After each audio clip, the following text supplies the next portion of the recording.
Like the video and subscribe to my channel or you'll be shadow banned for life. Here we go.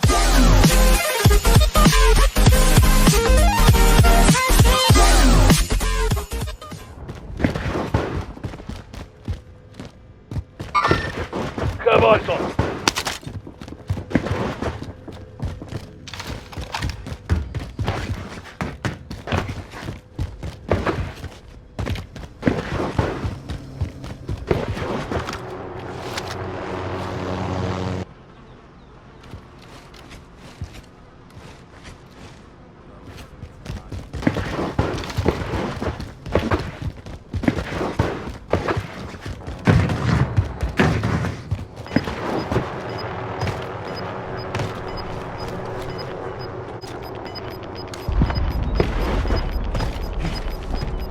Gas is moving.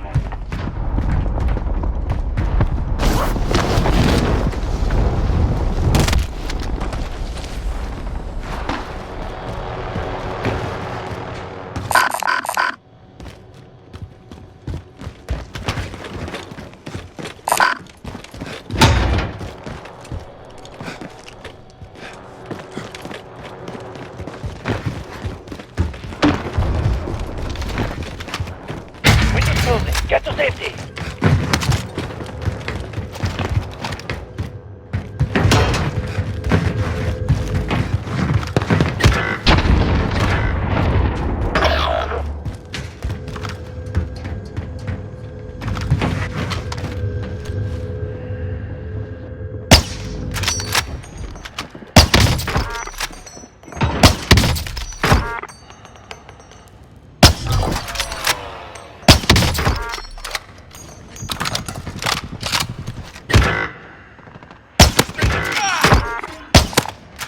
Found some smoke out.